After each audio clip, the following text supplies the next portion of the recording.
2024 সাল ইতিহাসের উষ্ণতম বছরের তকমা পেয়েছিল। তবে 2025 বছরে হয়তো উষ্ণতম বছর নাও হতে পারে বলে আশা করছিলেন জলবায়ু বিজ্ঞানীরা। যদিও বছরটি ইতিহাসের সবচেয়ে গরম 3টি বছরের মধ্যে থাকার সম্ভাবনা প্রবল বলেই আশঙ্কা ছিল তাদের। এখন দেখা যাচ্ছে সেই আশঙ্কাই সত্য হচ্ছে।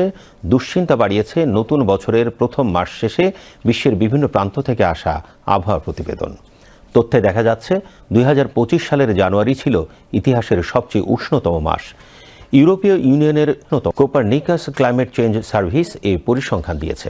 তাদের হিসাব মতে এবছরের জানুয়ারি মাসের তাপমাত্রা প্রায় 0.1 ডিগ্রি সেলসিয়াস নিয়ে গত বছরের জানুয়ারির রেকর্ড ভেঙে দিয়েছে। শিল্প বিপ্লবের আগে অর্থাৎ 1850 সালের আগের সময়ের তুলনায় এবছরের জানুয়ারিতে গড় বৈশ্বিক তাপমাত্রা 1.75 ডিগ্রি সেলসিয়াস বেশি ছিল। 2024 সালের জুলাই থেকে প্রশান্ত মহাসাগরের পরিস্থিতি বদলাতে শুরু করেছিল।